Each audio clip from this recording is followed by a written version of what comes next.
Good morning once again to everyone. Today we're going to continue our discussion on the statement of cash flows. So last time what we did was to use a proforma, use a proforma template to create to identify which changes in your accounts goes into operating, investing, and financing. By quick review, guys, we said that we need the balance sheet of the current year and the previous year, and also the income statement of the current year in order to create the statement of cash flows. So since we have all these financial statements for advanced technologies, then we can create the statement of cash flows for 2020. If we're going to create the statement of cash flows for 2019, then we have to have the balance sheet for 2019, the balance sheet for 2018, and the income statement for 2019. So that's what we need in order to create the statement of cash flows. Okay, then we said that we're going to use this template in order to identify which of the changes in your balance sheet goes to operating, investing, and financing. Okay, so we said that what we need to investigate is how cash moved. At the beginning of the year, 45,000, it became 47,250. That means there was a change in 2250. This number should be the number that should appear here, okay, at M46.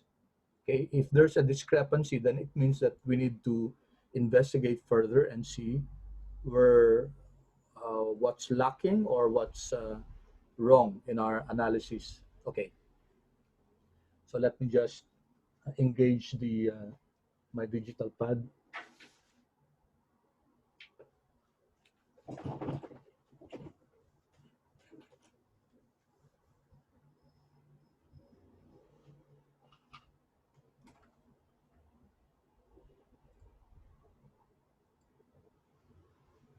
Okay, so we said when we construct the statement of cash flows, we need to start with the information that we get from the income statement, which is your net income after tax. So we have here the net income after tax, okay, and it's 53,238. Okay, so where did we get this? We got this from the net income after tax. Okay, let me first view, unfreeze the panes. Okay, here is our net income after tax for 2020, 53,238. But we said that this figure, this net income after tax, is not equal to cash. It's not cash, guys. And since we're creating the statement of cash flows, we have to convert this into cash. How do we convert the net income after tax into cash? Now, in creating your income statement, it's possible that there are non-cash expenses and non-cash revenues that were added or subtracted in the creation of in determining your net income after tax. Okay, so for example, for this one, we have to look at the items that affect your net income after tax and determine which of these were added or subtracted, which were non-cash items. So meron ba tayo ditong non-cash item na dinagdag para makuha itong 53,238? Kasi kung meron, guys, then dapat ibawas natin yon, okay, to adjust your net income after tax into cash flow. Since we don't have that, we don't have any non-cash revenues here, wala naman tayong ganung information dito, then wala tayong ibabawas, no, dito sa net income after tax. Pero merong, if you recall, guys, itong depreciation and amortization, these are non-cash expense items, no? Itong 33,100, binawas to, no? This was deducted in order to arrive at 53,238. Okay, so since this was deducted, then we will have to adjust, okay, your net income after tax by adding back depreciation and amortization. Okay, so I hope you see the logic of the adjustment. Kasi binawas si depreciation and amortization, then dapat idadagdag natin siya. So this is now, since wala nang ibang items na non-cash, depreciation and amortization lang usually, okay, then by adding back depreciation, we have now converted your net income after tax into cash flow. Okay? Ito na yung operating cash flow natin. All right, then we go down the road, okay? We look at each of the balance sheet items and determine kung yung mga change ba yon, operating, investing, financing. Of course, hindi natin isasama dito si cash, no? Kasi ito yung ini-investigate natin. Okay, short-term investment from 3.6 naging 3.8. We said this is financing, so it's a nadagdagan yung ano natin, yung investment, so this is a use of cash. Si AR, tumaas din, ibig sabihin nakapagbenta pero hindi pa nako-collect. Okay? So that's operating and that's a use of cash. Ganun din si inventory, tumaas yung inventory from 135 naging 141, so that's a use of cash. Net fixed assets will fall under investing. From 315 to 330, tumaas siya ng 15, no? So it's a use of cash. Then we go to the liabilities and equity. Liabilities, accounts payable increased from 90 to 94. This is an operating activity. So, nag-increase yung liability, ibig sabihin na dagdagan yung utang. Hindi pa natin nababayaran, nasa sa atin yung cash. Therefore, it's a source of cash. Ganun din si accruals, kasi utang to, no? Okay. Expense that has already been incurred but not yet paid. Okay, so that's also a source of cash. Si notes payable, interest bearing yan, dito siya papasok sa financing. And then, since nadagdagan from 9,000 to 26, it's a source of cash. Long-term debt from 90, notice guys, hindi na natin pinapakialaman yung mga totals and mga subtotals. Okay, kasi kung isali natin yan, magkakaroon tayo ng double counting. Kasi na-reflected na dito yan eh. Okay, from 90 to 94, there was an increase of 4.5, it's a source of cash. And then yung common stock, although balance siya, hindi naman nadagdagan. Pero kung sakali may changes yan, dito papasok yan sa financing. And then an increase in common stock will of course mean a source of cash. Retained earnings, guys, will not anymore be included kasi, okay, accounted for na yan ang net income. Okay, take note na yung change dito, na 9938, saan nanggaling yun? Di ba nanggaling dito yun? Okay? Which came from net income after tax. So, hindi na natin isasama yan kasi otherwise magdo-double count tayo. 9938 is actually part of your 53238, if you recall, guys. Di ba? In-split natin to into common dividends at saka addition to retained earnings. The total of which is 53238, which is already here. Okay. So, pause muna ako, guys. Any questions? That was a very quick review. Any questions, guys?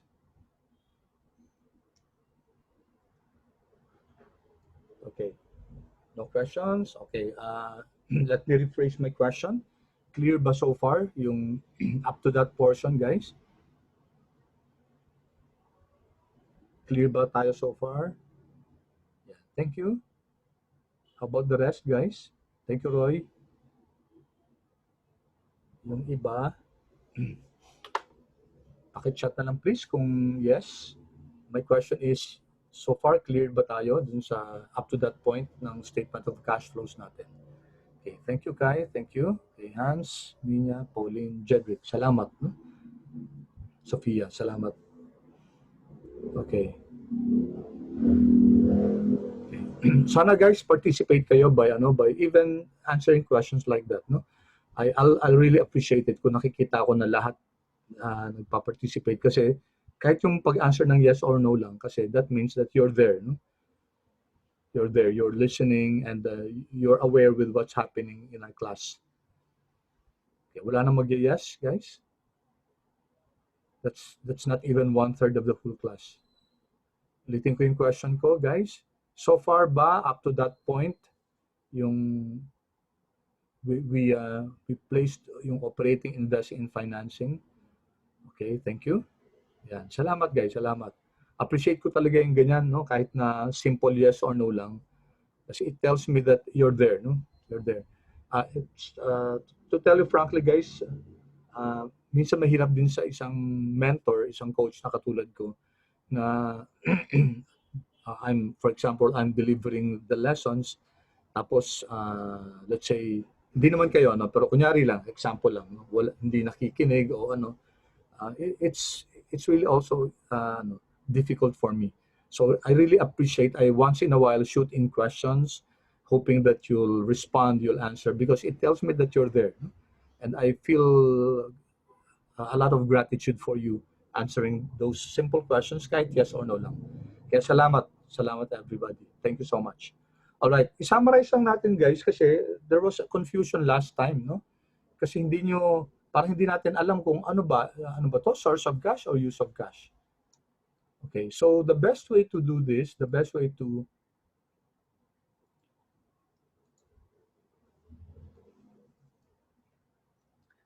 determine, guys, kung source of kung source of cash or use of cash is, okay, let's generalize our rule.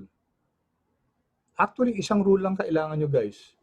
Only one rule, and then pag alam nyo na yung rule na to, then alam nyo na rin yung iba kasi opposites lang, no? And the rule is, when assets increase, pag tumaas yung assets, no, it's actually a use of cash. Yun lang kailangan tandaan nyo, guys, no? When assets increase, it's a use of cash. Kasi the other rules will emanate from that, no? What do I mean? Siyempre, pag yung assets naman, ang opposite niyan, ang assets bumaba, no? So that should be a source of cash. Okay? Alright, doon naman sa liabilities and equity, opposite lang siya, no? Opposite lang ng assets yan, liabilities and equity.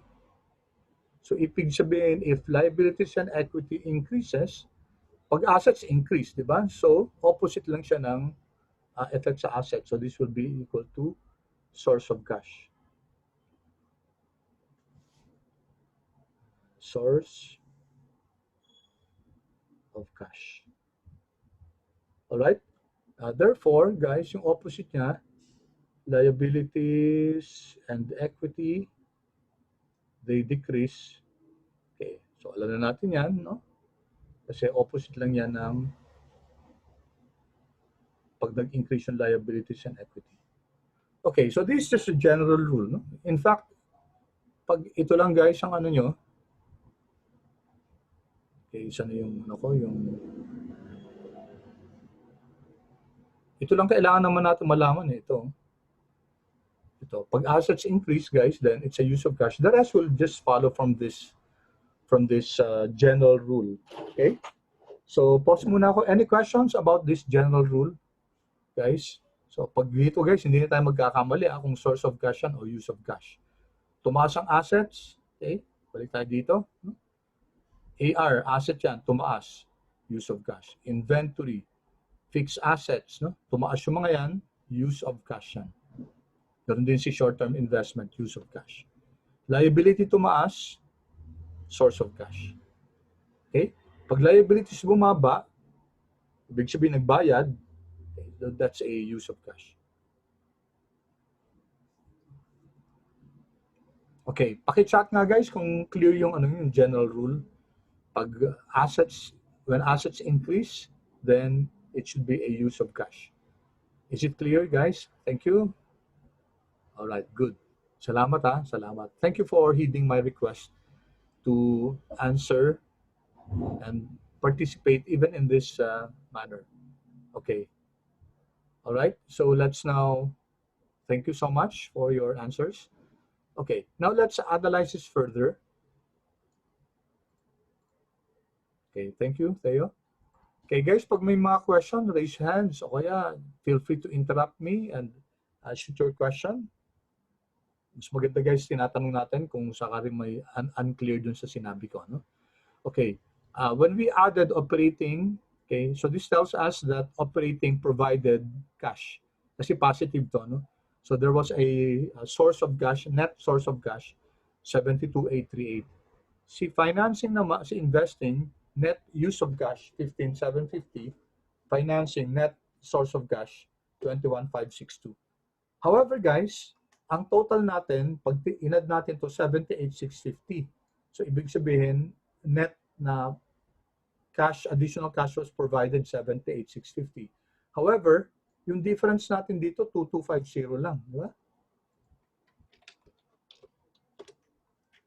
So, dapat ang difference natin, 2250 lang. Okay, so we have a problem, guys. We have a problem kasi hindi siya nagmamatch. So, ibig sabihin, hindi natin magagawa pa yung statement of cash flows. Lagay natin dito, guys, yung, yung total. Ito yung total coming from the pro forma natin. Tapos, cash, magkano ba yung cash ending natin? Our cash ending is, sorry, not cash ending. Dapat cash,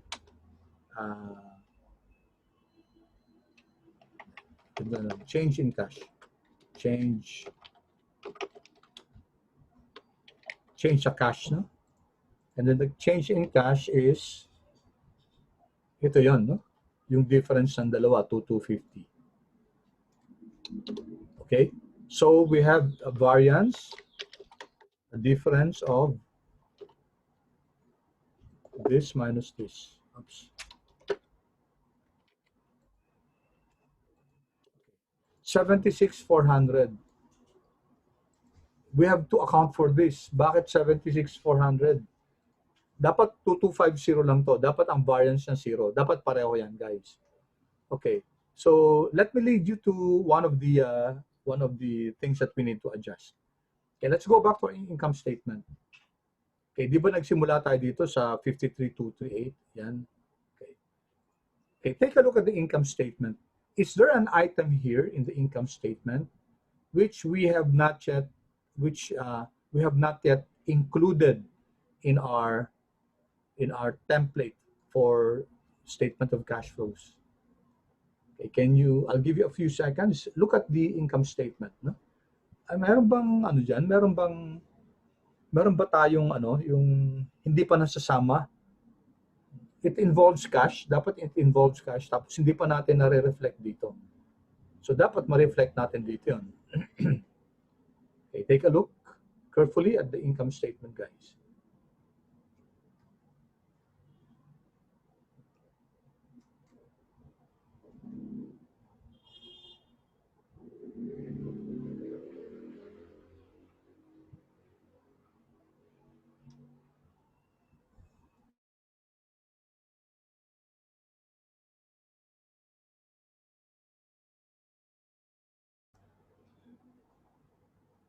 You can either raise your hand, guys, or chat in the chat box if you have any suggested answer.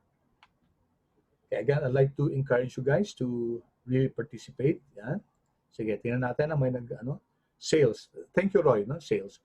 Kaso, Roy, bakit sales, Roy? Can you unmute yourself, please? Hello po, sir. Yes. From my understanding po, from my accounting po, yung sales po, you sold something, so in return, you receive money. So Yeah. yung sales po, it involves cash. Yeah, correct. Or accounts receivable or something.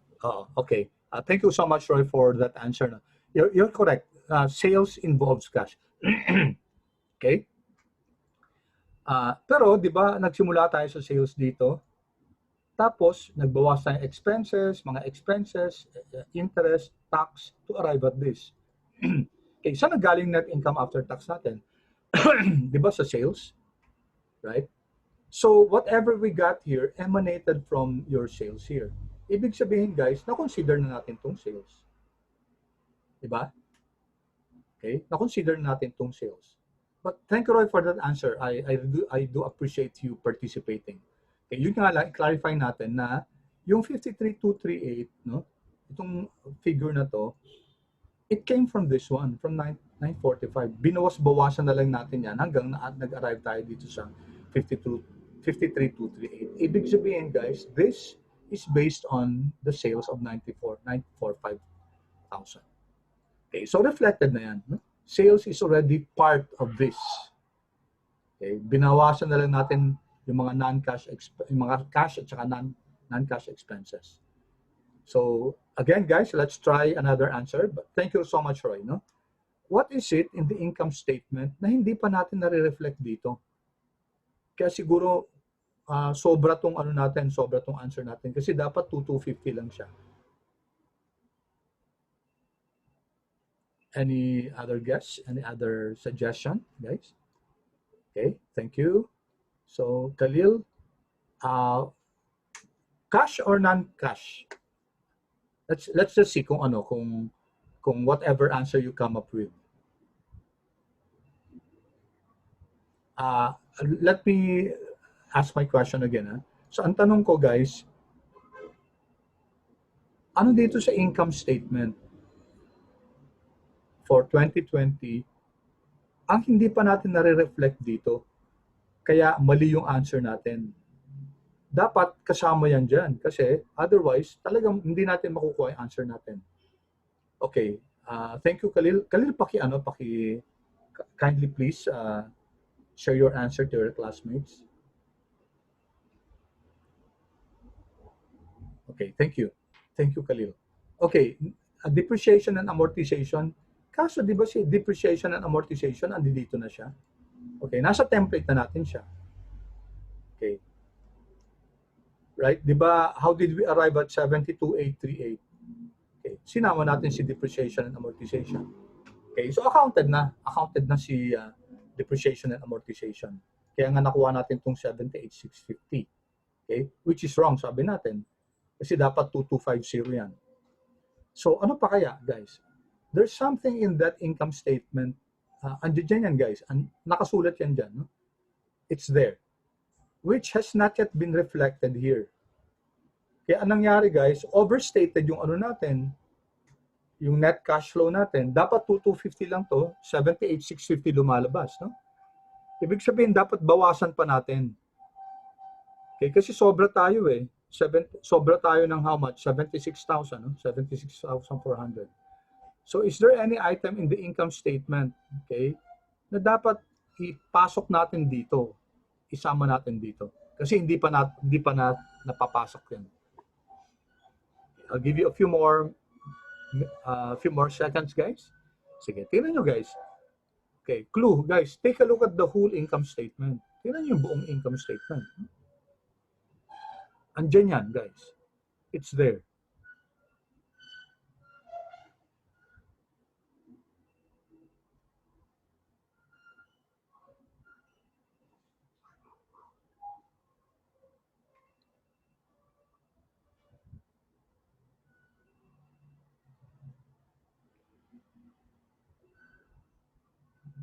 Any other guess? Any other suggestion, guys? Ang clue, guys, tingnan nyo yung buong income statement. Okay, we have an answer here. Let's see. Okay, Benj, yun. Roy, unahin natin si Roy. Roy, expenses. Kasi yung mga expenses, di ba, na-deduct na natin to arrive at the net income after tax. So, expenses, lahat ng expenses, operating expenses, pati yung financial expenses, no? Interest at saka tax, na-deduct na natin siya to arrive at 53,238. Okay? So, all right, thank you for acknowledging, Roy. Salamat, ha? So, Benj, ano yung answer mo? Paki-share sa lahat.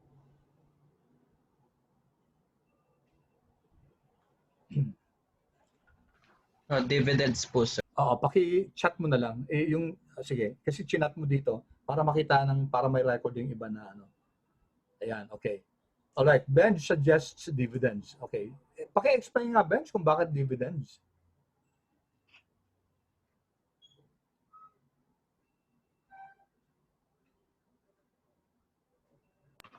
Sir, because I think that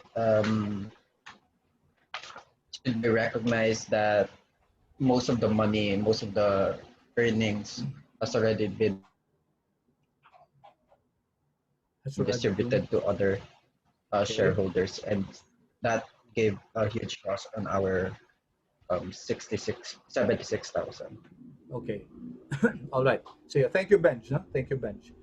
Okay, Benj is correct. Yung dividends, guys. Okay, why? Unang-una, guys, ang dividends ba, pera ba to? Nakatanggap ba si company ng pera o naglabas ng pera?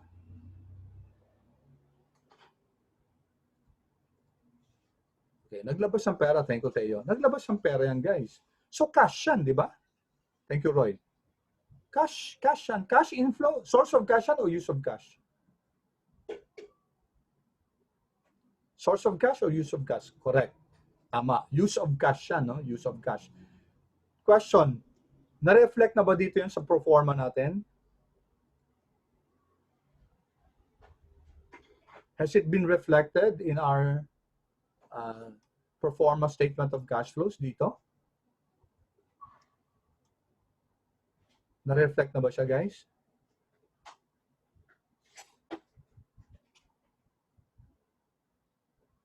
Okay, not yet. Okay, not yet. Thank you, Teo. Thank you, Roy. Not yet nga, no? Hindi pa. Kasi ito, net income after tax, ito yun eh. Ito, guys, di ba? So, yung below the bottom line natin, hindi pa natin ako consider to. Ang net income after tax natin, 53,238, tama, ito yon. Kaso, yung 53,238 yan, ginamit natin para mag-distribute ng dividends sa 43,300. Okay, so binawasan natin tong 53,238 ng 43,300 para i-issue as dividends. And that has not been reflected here. Wala pa siya dito. Hindi pa siya napapakita. So, we will have to put that here. So, saan siya pupunta? Operating, investing, financing. Lagay ko dito, dividends. Sa dulo na natin ilagay, guys. Dividends paid. Where will it fall under? Operating, investing, financing. Any guess, guys? Any guess? Dividends. Yan. Correct. Thank you, Kai. Thank you, Theo. Thank you, Kai. Thank you. Okay, good, good. Salamat. Ben, salamat. Tama kayo, no? You're correct. Kai, Theo, Roy, Benj, you're correct. It falls under financing. Di ba? Take note. Sino ba nagde-decide niyan? Si financing. Di ba? Aalma ang operations na bakit nyo kinakarga sa amin yan? Bakit nyo minaminus sa amin yan? Hindi naman kami nag-decide yan. Wala naman kaming kamalay-malay dyan. Di ba? So it falls under financing activities, and so since it's a use of cash, sabi natin, ine-negative natin to, ima-minus natin yung dividends na dineclare. Okay? Yung 2020 lang, guys, kasi yung 2021, last year pa yun eh. No? And we're looking at the cash flow for 2020. Okay, there you go. Yan. Okay, so boom, nababaan na yung natin, no? Although hindi pa 2,250 pero nabawasan. Okay? So, ilan na lang yung discrepancy? 33,100. Yun na lang, no? So, paano kaya ito? Saan pa natin hahanapin yan? Yung 33,100 na yan. Kailangan mabawasan pa natin eh. Kasi so overstated pa rin yung natin. Yung net cash flow natin, it's overstated. 35,350. Overstated tayo ng 33,100. Okay. So, inspect natin template natin. Ano kaya, guys? Any suggestion? Kung paano natin dapat gagawing 2,250 yan? Okay, Thea, thank you so much. Addition to retained earnings. Okay. Kaso, di ba addition to retained earnings, ito para clear sa atin di ba, from net income after tax, okay, let me use the pen, review.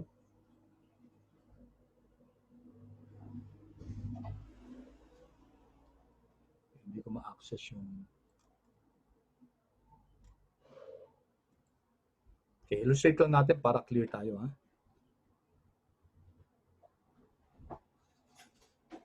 Okay, so this is your net income after tax, 53,238. Okay. Tapos yung ginawa natin, pinasok natin to dito, di ba? Andito na yan, yung 53,238. Pero binawasan natin, negative 43 43,300. No? Binawas natin to sa cash flows natin. Saan yan, guys?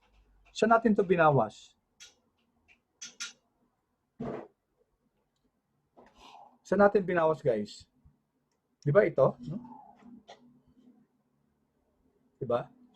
So, of the 53,238, binawasan natin ng ni-negative natin kasi use of cash to, 43,300. Ilang matitira dyan? 9938, di ba? So, yung 9938, andi dito, guys. It's here. That's 53,238 minus yung 43,300. That's 9938. Okay? So, pag isasama ulit natin addition to retained earnings dito, magkakaroon na tayo ng double counting kasi andi dito na yan eh. Okay? Andito na yan.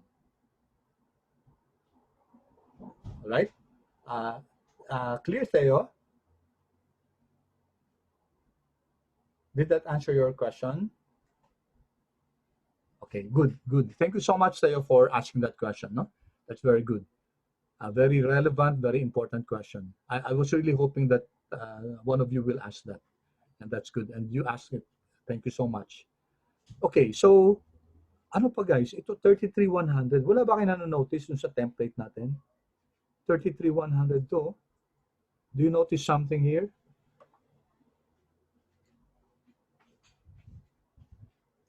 Okay, question ulit. Overstated ba yung total natin, total cash flow, or understated? Ano nga guys, paki-chat. Over ba o under? Paki-type na lang kung over or under.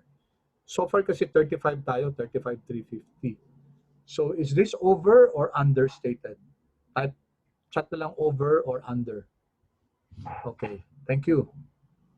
Thank you. Okay, you're correct, no? Over tayo. Salamat guys, ha? Salamat. So we're overstated, no?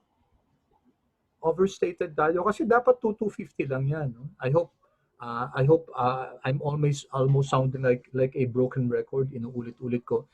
That's deliberate on my part para makuha natin yung concept talaga, no? So dapat yung net cash flow natin dapat 2,250 lang kasi that's the difference between cash beginning and cash ending. Pero 35,350 pa rin tayo. Okay, I'll give you a few more seconds. Tingnan nyo guys yung template natin. 33,100, does that look familiar? Okay, Benj. Okay. Depreciation.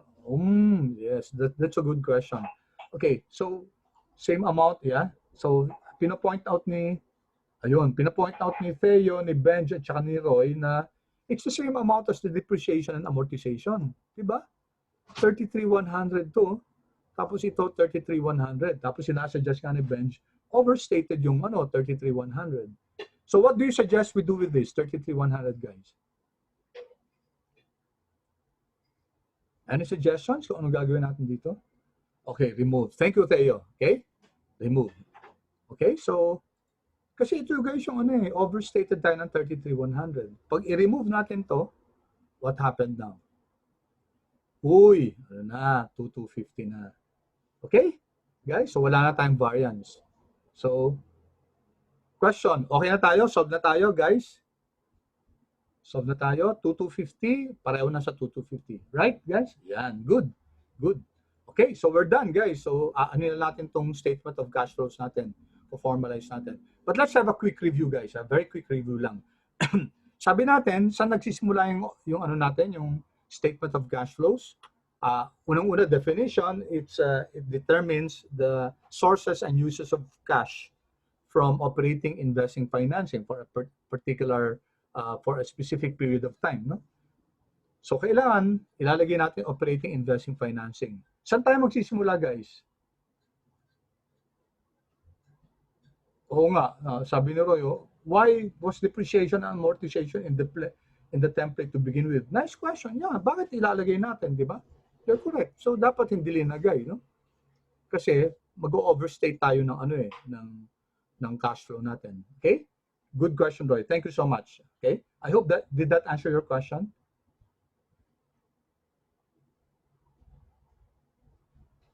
Roy, nasagot ko ba yung question mo? Okay, sige. Good, good.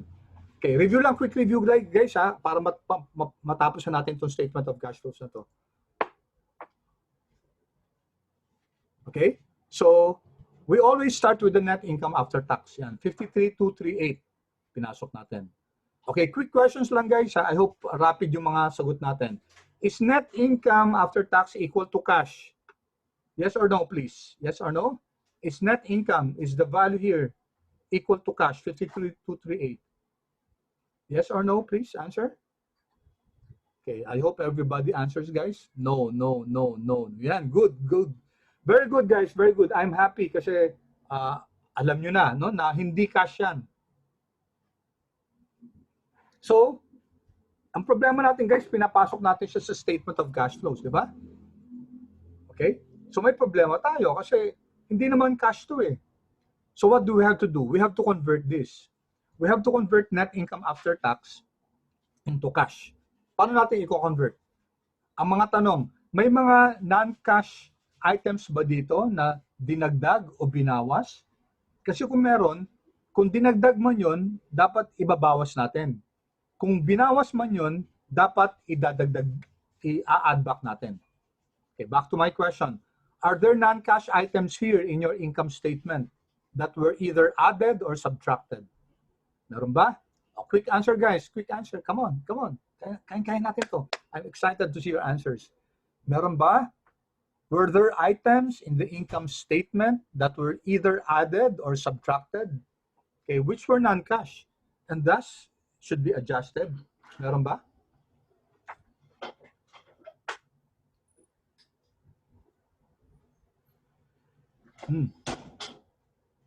Yes, Khalil. Thank you.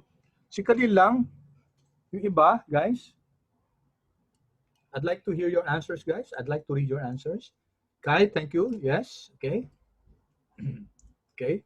I was expecting an overwhelming answer from you eh. Parang yung no kanina. Ito naman, ang tinatanong natin, may non-cash item ba dyan na dinagdag o binawas? Thank you, Roy. Okay.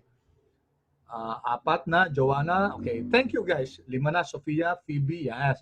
Correct. Yes. Salamat, Jedrick, Benj. Salamat. No? You're correct. It's yes. Yes, guys, may non-cash expense tayo dyan, di ba? And that's depreciation and amortization. So what do we do, guys, in order to adjust our cash flow? Kasi hindi pa pwedeng hindi cash. Kaya nga ang tawag sa kanya cash flow statement. What do we do with that, guys? I-add back ba si depreciation o i-subtract?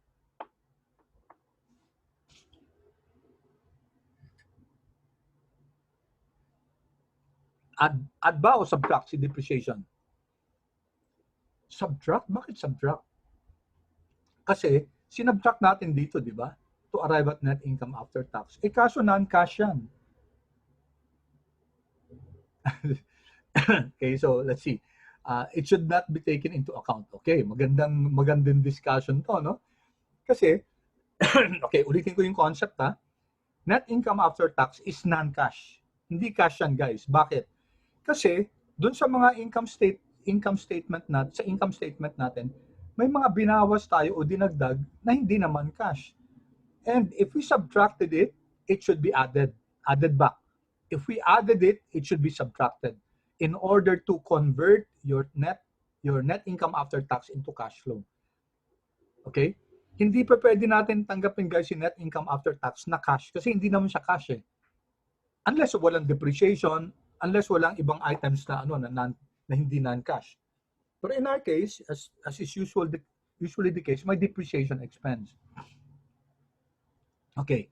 So should it be taken into account? Yes, it should be taken into account. Okay. Should we subtract it or should we add it? We should add it back, no? Guys, add it back natin, no? Kasi binawas natin yun eh. So paano natin i-adjust? Ibalik natin. Okay? Yan, 33,100. Okay. Alright, that's it, guys. Tapos na tayo. Okay? Then yung iba pa rin, yung ibang balance sheet accounts. And then we did that already. Okay, any questions? Are we done, guys?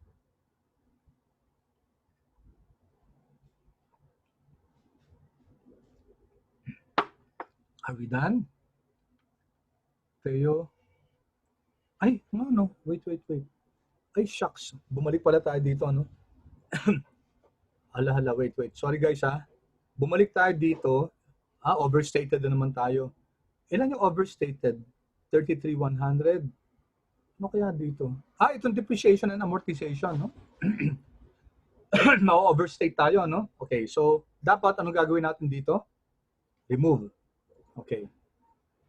Yan. Okay, tama na. Tama na yung kanina pala, 2,250. Okay, so very quick review, guys. Net income after tax, nanggaling dito. Kaso guys, si net income after tax, hindi cash yan. Di ba? So may mga non-cash expenses ba na binawas tayo dyan? Guys, meron ba? Yes or no?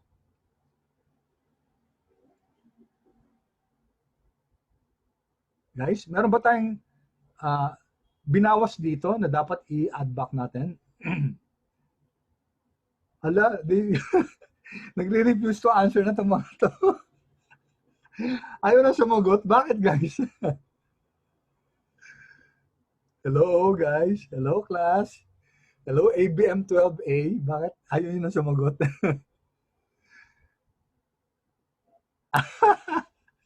May protected Excel file na naman. Thank you, Theo. Thank you. Actually, meron nga, no? Meron. Okay? Sige, one last time, guys. One last time. Babalik ako sa question ko. Si net income after tax ba? Cash. Equivalent to cash flow yan. Okay. No, yan. Thank you. Very good, very good, very good. I'm happy. I'm happy. Okay. Si depreciation and amortization ba? Cash item yan. Yes or no ulit? No, yan. Good, good, good, good. Thank you. Very good. Tama tayo dyan lahat, ha? Okay. Anong ginawa natin kay depreciation para makuha si net income after tax? Minus or plus? Yung sign na lang, minus or plus. Para mabilis. Yan, correct. Yan, yan. Good, good. Thank you, thank you. Yeah, you're correct. Minus. Okay. Okay. What should we do in order to adjust net income after tax? Add back or subtract? Yes, thank you, Theo. The rest, guys, thank you. Yan, add. We're getting it, we're getting it. Tama tayo, guys, tama. Tama yun. So, kailangan i-add back natin to, guys. Yan, add back natin. And the conclusion is, guys, tama ito. Okay? This is correct.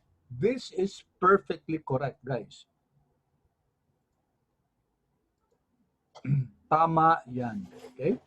Ibig sabihin, guys, huwag nating gagalawin yan kasi tama ito. Okay? Nagkataon lang, guys, na 33,100 yung variance. But it doesn't mean na yung variance na yan, ito yan. Okay? I hope it's clear, guys, no? I sounded already like a broken record. Paulit-ulit ako. And I'm happy that you noticed that, no? Eh, sabi nyo, babalik na naman. Tatanggalin to. Tapos, may non-cash expense ba na dapat ibalik? O ibabalik yan. Pero, hindi na naman tama yung ano natin. So, ergo, guys, anong conclusion natin? Hindi yan yung problem, guys. Okay, I hope that's clear, guys. That's not the problem. 33,100 is okay. It's correct. We have to add it back kasi that's depreciation. That's non-cash expense that we deducted in order to arrive at net income after tax. And net income after tax, since it's not cash, we have to adjust it and add any non-cash item or subtract add any non-cash item that we subtracted or subtract any non-cash item that we added. Okay? I-reverse natin yung process. So the problem, guys, does not lie there. Okay, so in the interest of time, guys, kasi mga 35 minutes lang tayo, no? And we need to finish this. The problem, guys, lies here. Ito yung problema natin. Yan. So let me flash that, no? That's the problem, guys. Si net fixed assets. Okay, let me explain. Okay. Yung fixed assets, guys, usually, pag pinipresent yan, ganito. No? Let me write here. So 2019. Okay. So ito yung fixed assets natin. Fixed assets at cost. At cost. Okay. Sabihin natin fixed assets at cost. Fixed asset at cost, sabihin natin 100 for to simplify the discussion. Tapos ito sabihin natin 60. Okay. So what was the increase in the fixed assets? 'Di ba ang increase niya 100 minus 60, no? 40. Okay? Ano itong 40 na to, guys? Ito dapat yung investing. Itong amount na to, yung 40, should be amount that should have been reflected in the template. Yung original cost at cost, no? Ang problema, guys, ang ginawa dito, 'di ba? Binawasan to ng ng depreciation, no? Accumulated depreciation. Okay, sabihin natin the accumulated depreciation here is sabihin natin 40 tapos ito 50, no? Okay, then we have fixed asset, okay, net fixed assets. So this is net natin is equal to this minus this. Okay? Okay. And the difference between the two, yan. Okay, what did we do, guys? What did we do? What we did was to pick up yung value nitong net fixed assets. Yan. Yan ang kinuha natin. Bakit yan ang kinuha natin? Kasi yan lang yung binigay, guys, no? Walang binigay sa atin na at cost. Kung binigay sana yung at cost, guys, automatically, yung difference nun, yun na yun. Tama na yan, guys. The problem is, what we were given was net fixed assets, and there lies the problem. Kasi hindi naman talaga ito, guys, yung in-invest. Most probably, it was a bigger amount, and not only, in this case, not only 30. So, ang problema natin, magkano talaga to? Ito yung hinahanap natin. How much was this really? Kasi if we're able to identify this 40 na to, kung ano talaga yung difference nung at cost and not the net, guys, then that should solve our problem. Ito yung problema natin, guys. Yan. Okay? So 15,750 is not really the amount invested in fixed assets. How sure am I? Because, guys, number one, nagkaka-error tayo. Number two, we're picking it up from net fixed assets. So, anong lesson dito, guys? Kung binigay sa atin yung at cost, di ba sabi natin, pwedeng ganito i-present yung sa balance sheet, no? Fixed asset at cost, accumulated depreciation, and then net fixed assets. Always use the at cost ito. Okay? Kasi yan yung original cost, no? Ito, na to, mga book values na to eh. So we will not be able to get here yung actual, no? Actual na investment. Okay? Okay, pause muna ako. Do you follow so far? Kung pwede clear so far, guys, paki-yes na lang or no?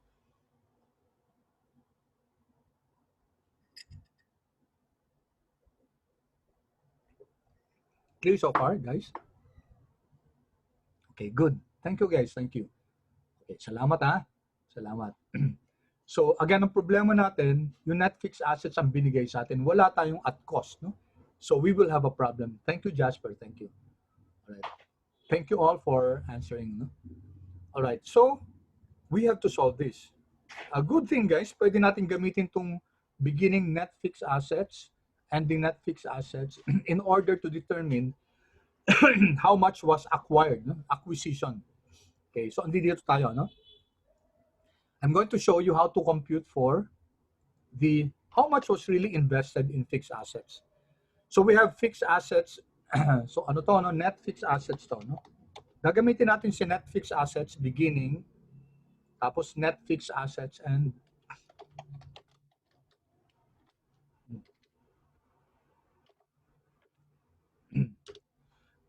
and then i-complete ko lang tong word na to. This is acquisition, acquisition, yung binili, no? Yung binili, no? Ito, guys, yung ito sana yung 40, yun yung acquisition. Okay, and then sorry, dagdagan natin to, guys, ng dagdagan natin ng sorry, disposal. Okay. Kasi ano bang pwedeng mangyari sa net fixed assets, guys? Pwede tayong bumili ng bago, pwedeng nagbenta, binenta yung old fixed assets kunyari, tapos babawasan din ng depreciation in order to come up with the net fixed assets end. So ito yung flow, guys, sa net fixed asset dito, no? Paano naging 33,750? Nagsimula muna sa 315, so ililink ko siya diyan, ha. Nagsimula tayo sa 315. Tapos madadagdagan niya ng panibagong binili. So yun yung acquisition. This is what we want to solve, guys, no? Tapos, babawasan ng disposal. Okay? Babawasan ng disposal yan. So, ibig sabihin, kung may fixed assets na i-retire, ibabawas yan. No? Okay? Eh, since wala namang sinabi sa atin na ibebenta, zero yan. Then depreciation, guys, binabawas yan sa fixed assets, no? Yung 33,100. So let me just put that as negative. Okay, copyhin ko lang yung format nito para yan. Naka-negative siya. Oops, sandali ha. Dito ako kukopya. Saan na to?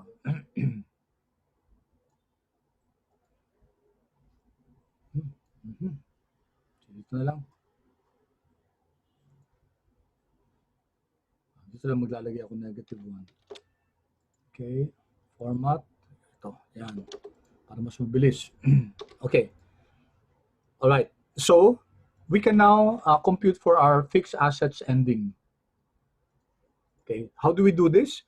This beginning plus acquisition minus disposal minus depreciation. Okay, so since ginawa ko ng negative yung depreciation, we can just add everything. No? Add everything na lang natin. Yan. Okay, take a look at the formula.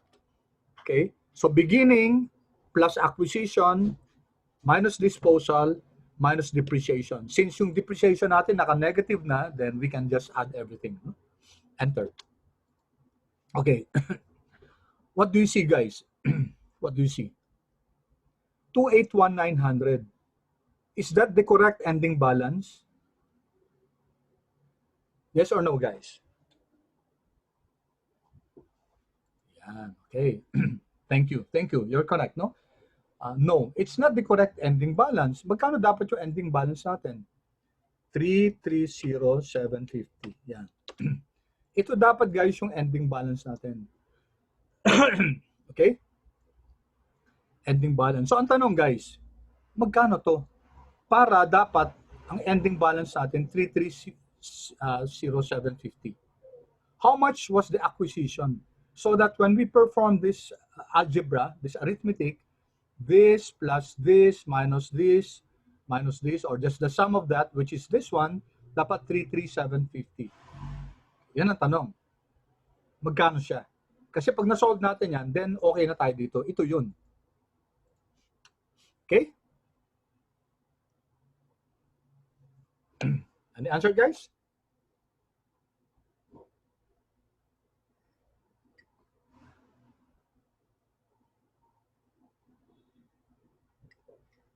Sige, try natin, guys. Try.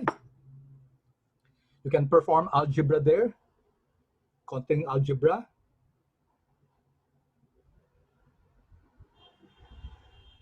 Yan, ma-answer na. Okay, thank you, Teo. No? 48,850. Thank you, Pauline. Yeah. Thank you, Roy. Okay. All right. Thank you so much. No? Sige, tanungin natin si Teo. No? Teo, would you like to explain how you got 48,850? Sir, so basically, ano lang po siya. If kailangan natin maging 33750, Yes, oo. then ibig sabihin may kulang, sir. So if may kulang, may kailangan tayong i-add, which is yung acquisition. So ayun lang po, sinubtract ko yung 33. Okay, There's- yeah. Very simple, ano? Sinubtract lang natin yung ano, no? Yung 3308281, ano, no? Pag linagay natin to, guys, na ano, pero pag iniba natin yung formula, yung hindi natin ginawa negative to, mas nagiging complicated ng konti, no? Thank you, Theo. Yeah, that's a very logical thing to do, no? How about you, Pauline? Did you do the same thing? Yes po, sir. Ganun din, no? So, check natin 48,850. So, si Pauline, si Theo, they did the same thing. Roy, did you do the same thing? Opo, sir. Pareho din, no? In order for you to arrive at 48,850. So, this is correct, guys. 48,850 yung ano, yung tamang ano, tamang answer natin, okay? So what Theo, what Pauline, and what Roy did was just to subtract, no? Sinubtract lang nila yung ano yung difference dito. Now sometimes it can be quite difficult to do that. Sometimes mas complicated yung algebra. So I'm going to teach you one way to do this using Excel, no? So paki-chat nga guys kung nasubukan niyo na gamitin yung goal seek. Ito, goal seek. Chat na lang kung yes or no. Have you used this goal seek, guys, Excel? Yes or no lang, guys. Okay, good. Thank you. Okay, thank you. Salamat, no? Okay. Yan. I appreciate, guys, your feedback. I appreciate your answers. Okay, that's good. I love that no answer kasi it's an opportunity to learn, no? It's an opportunity for us to enhance our skills in Excel. So let me teach you how to do this, guys. Tapos solving natin to. Okay, you can do what your classmates did, but sometimes pag ganyang simple lang yung equation, madali, no? Pero sometimes it can be really difficult, no? Mas mahirap kung and it doesn't, hindi lang siya kailangan i-subtract nyo, no? It's not a matter, it's not like that, no? So pwedeng mas complicated ba yung algebra natin, and the best way to do that is what we call goal seek. Okay, sige, let's do goal seek, guys. So it's you go to data. Okay, nasa data na kayo, guys, and you'll find there depende sa ano nyo, no? Depende sa layout ng ano nyo, ng tabs, no? Sa akin dito sa dulo, under forecast, it might not be under forecast sa inyo, guys, but hanapin nyo yung what if analysis. Okay, so pause muna ako. Nakita niyo ba yung what if analysis, guys? Did you see the what if analysis?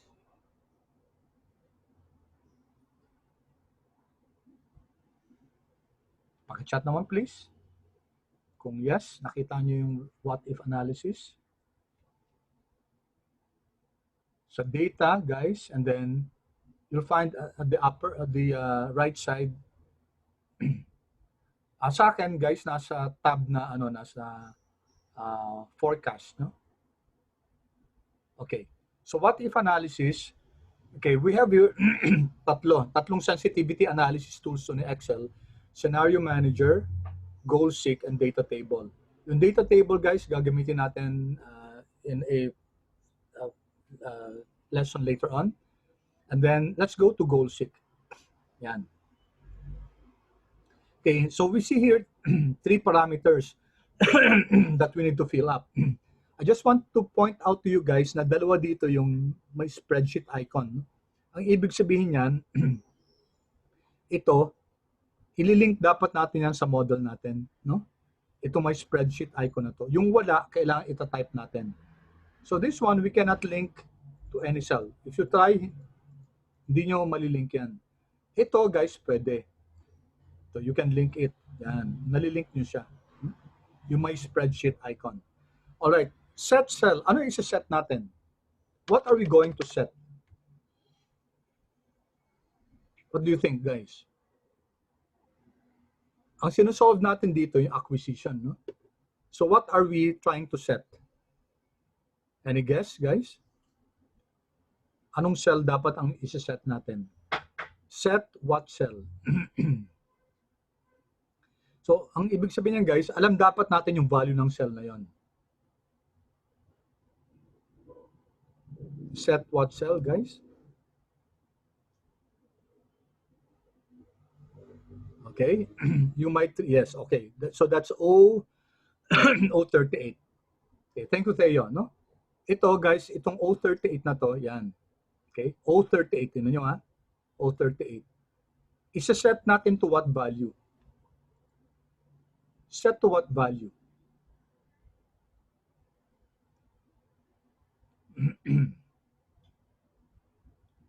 It's set to what value, guys? Yan. It's set to Any answer, guys?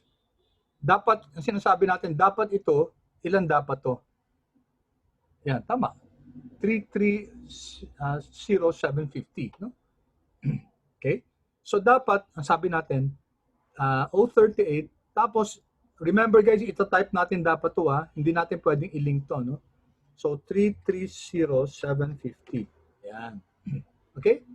And then by changing what cell, ano yung babago-baguhin niya? Yun yung pinapasolve natin. No? Changing what cell, guys? Yan, correct. 035. Thank you, Theo. No? So this is 035. Yan. Okay? So control, alt, print screen. Okay? Ano ko lang. Tapos okay natin. Okay? Then you see yan. Ang bilis, ano? Okay. Yan. Control V. So this is our goal seek, no? I-ano ko lang dito para may reference kayo pag review nito. I'm going to post this again, guys. Yan.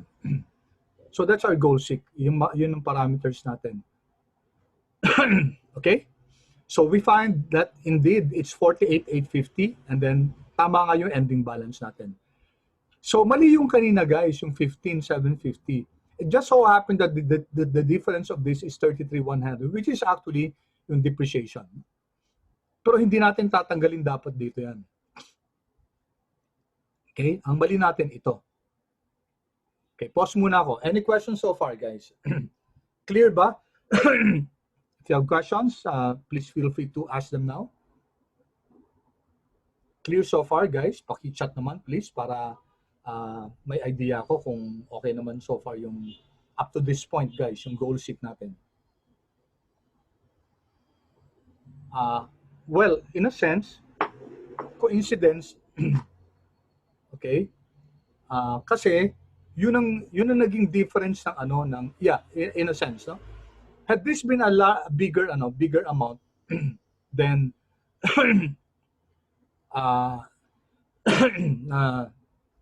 coincidence lang nga ba? Wait, in a sense, okay. Let me carefully analyze my answer. Actually, hindi naman coincidence kasi kung titingnan natin tong difference na to, no? Okay? Ang inad lang natin is the net of this. Okay. Tingnan natin is equal to sum yung 48 at saka yung 33. No? Okay, ito na yung inad natin, 15,750. Okay, when in fact, it should have been 48,850. So depreciation will always come into the picture here. Okay, so, well, in a sense, technically, hindi siya coincidence, no? Yung difference yung, kaya yung iba, pag sino-shortcut to, guys, ang ginagawa nila, okay, which I don't want you to do at the moment. Ang ginagawa ng iba, kinukuha nila yung difference na to, tapos ina-add back nila si depreciation. Yun, kunyari, 15,750 plus yung 33,100. So, technically, Theo, and that this is a very good question. No? Technically, Theo, hindi siya coincidence. Okay? Kasi in fact, that's a shortcut. No? Kunin yung difference nito, pag net, no? And then add back depreciation, that will now be your net investments. Okay? Okay, thank you. That was a good question. No? All right. So, okay na ba tayo, guys? Okay na. So, kailangan natin baguhin na to. No? Instead of 15,750, this should now be equal to, i-link na natin dito, negative. Negative siya, guys, kasi use siya, di ba? 48,850. And then if we check, guys, okay na tayo. Yan. So that resolves our problem. So okay na, guys, yung cash flow natin, yung template natin. So cash operations provided 72,838. Take note, I use the word provided kasi positive siya, nagbigay siya. Investing activities used, USED, gumamit. Okay, may question ba? Ah, ang sabi ko kanina, hindi siya coincidence, no? It was not coincidence kasi yung ang record lang natin yung dali let me go back here. Ang record lang natin yung 15,750. When in fact, ang acquisition natin is 48,850. Okay, so what was missing here is the depreciation component. So that's why I said yung iba, okay, which I don't want you to do now at this moment kasi nagsisimulan pa na we're just building the blocks, no, of learning the concept. Later on, pag comfortable na kayo dito, then as a check lang, kunin yung difference na to, which is 15,750, then add back depreciation. Yun ang magiging natin. Yun ang magiging net, yung investment natin, no? Okay. Guys, clarify ko lang, that is if we're using net fixed assets. Pero pag at cost, guys, wala kang adjustment na gagawin. Just get the difference, yun na yun. Okay? So if it was at cost, fixed asset at cost dito yung binigay, ito yung makukuha natin, yung 48,850. Okay? And then we can actually reconstruct that kaso hindi naman talaga tayo nag-accounting dito, no? So, hindi na lang natin di-discussion. But what we learned here is that kapag net fixed assets yung binigay, you cannot just outrightly get the difference. Okay? Ang suggestion ko, natin to, i-implement natin. Okay? Nagkataon lang guys kasi wala tayong disposal. Kung may disposal guys, may iba yung answer natin, no? It will not be this one. Okay, nagkataon lang kasi guys na walang disposal. Kaya ang suggestion ko, still go with this. Ito pa rin yung nyo. Ito pa rin yung sundin nyo. Okay, again guys, in-add back lang natin sa depreciation kasi walang disposal. Had there been disposal guys, may iba na. Hindi na yung difference guys yung hindi na yung depreciation lang. Okay, I hope that's clear guys. So, it was not a coincidence technically kasi talagang papasok yung depreciation. Okay. Pero pag may disposal, hindi lang depreciation. Kasama yung disposal, siya yung mga adjustments na gagawin natin. Okay? But the long and short of it guys is just use this template, no? Para tinetrace natin kung paano ba gumalaw yung net fixed assets natin. Okay, so this is the logical way to do it. No? Okay. All right. So we're done, guys. Okay na tayo, no? Okay na tayo sa natin, sa cash flow natin kasi 250 na yan. Okay. By the way, guys, kunyari binenta yung assets natin, no? Binenta. Saan siya papasok? Sale of the asset, of the fixed asset, operating, investing, financing. Acquisition of the asset pupunta sa investing, di ba? Sale of the asset naman, saan siya pupunta? Kunyari, binenta 10,000 ng asset, ng fixed asset, saan siya pupunta? So in fact, it's a source of cash, no? Kasi nagbenta tayo eh. Pupunta siya sa investing, dito siya, no? Pag binenta yung asset, no? Kunyari, old equipment na. Pag binenta yun, pupunta sa investing yun. Okay, just to clarify guys, kunyari yung asset natin 10,000. Ito yung asset natin ha. Tapos binenta natin at 10,100. Yan. Okay, ulitin ko ha. Ito yung value ng asset natin, yung book value, 10,000. Binenta natin siya at 10,100. Okay. Ano yung papasok sa investing? Is it the 10,100?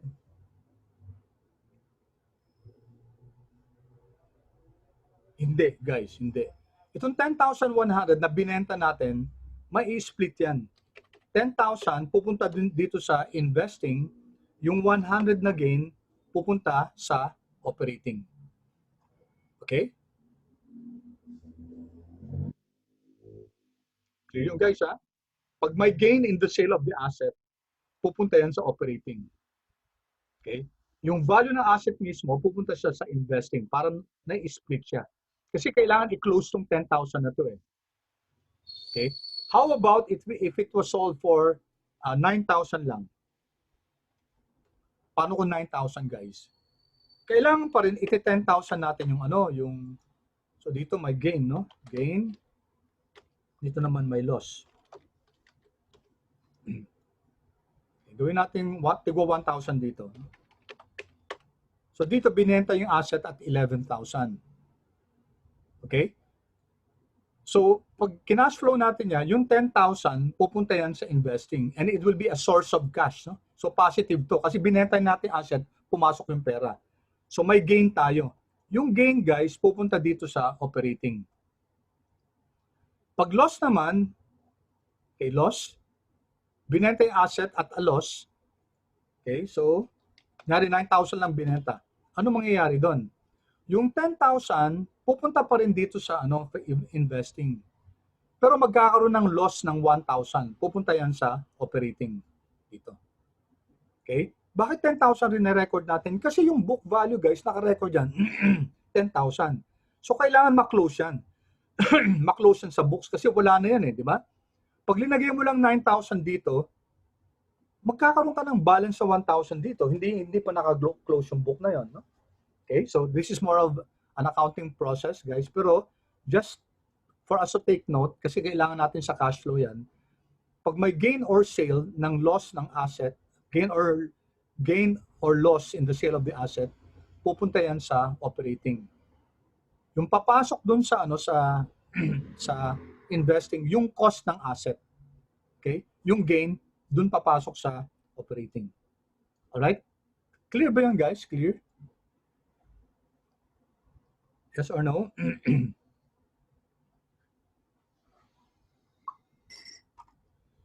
Alright. Thank you. Thank you. Kasi baka sa exam natin may nakalagay doon na gain in the sale of the asset, no? O kaya loss in the sale of the asset. You should know how to split that to our cash flows. No? Okay. So, sige guys, tapusin natin tong statement of cash flows natin. Alright, so ito na yung mga subtotals natin, no? Operating, investing, financing. Okay, gusto natin siyang, dito natin ilalagay yung tatlong yan, no? So, dito, lagay natin dito. So, good accounting form, operating, dito yung investing, dito yung financing. Okay? So, yung tatlong items yan, guys, dito natin ilagay 1, 2, 3, and then ito total natin, we should be getting 2250 here. So, let's start, guys. Sa for operating, notice guys, linagay ko ng provided. Bakit provided? Kasi positive yung operating natin, 72,838. Yung investing at saka financing, parehong negative. So, ang ginamit natin dito, used, no? Used. Provided, operating, used yung investing at saka financing. Okay, so let's start with net income after tax. Okay, so, ang kagandahan guys, ang template, kukunin na natin dito. Yan. And then we have the depreciation and amortization. Doon na natin kukunin, kaya tuloy-tuloy na to. And then changes in the working capital, you have here, ito yung increase in AR, increase in inventory, increase in accounts payable, increase in accruals. So yun yung apat na yun. Ito. So dito ko ilalagay ito para may subtotal tayo. Here, and copy ko lang, there, and then is equal to, so you see guys how easy this is, no? Is equal to this one. Yan. It's so easy now to do this kasi ano na, yung naka-ready na yung pro forma natin. No? Okay, so let me put a bottom border and then add natin to is equal to sum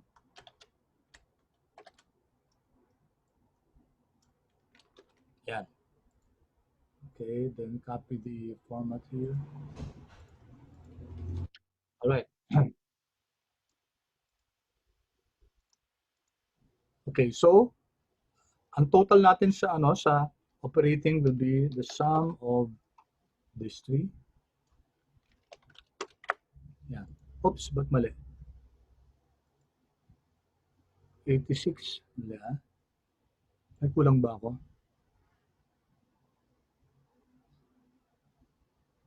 13,545,2250. 53.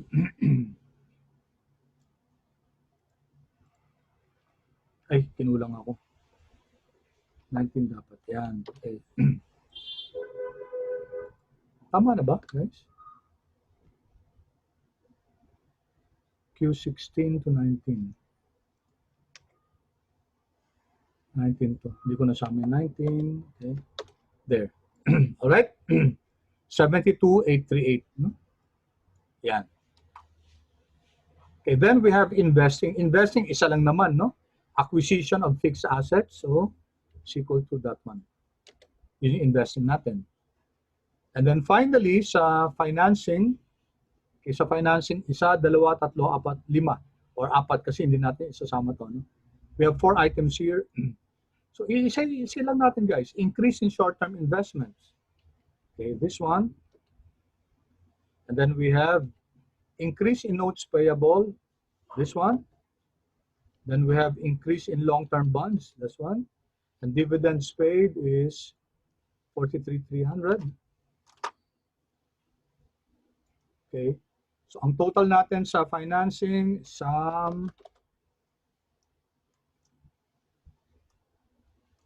Okay. All right. 21,738. Yan. Ito yung tatlong items natin nasa template natin. And then we sum this up. We should be getting 2250 there. That's our magic number, 2250. Then we add back the cash balance at the beginning of the year. Magkano yung cash balance natin at the beginning of the year? 45,000. Asan na si cash natin? Here, 45,000. Okay? Therefore, guys, ang ending cash balance natin is just the sum of this. 47,250. And that's the cash balance at the end of the year.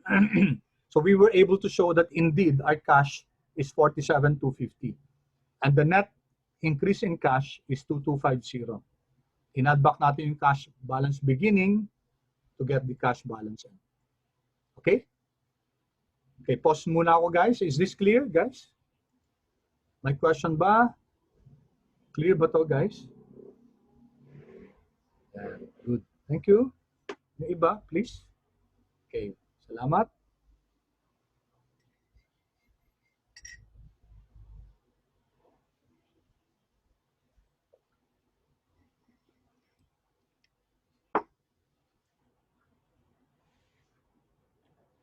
Okay, thank you. All right. May questions ba, guys?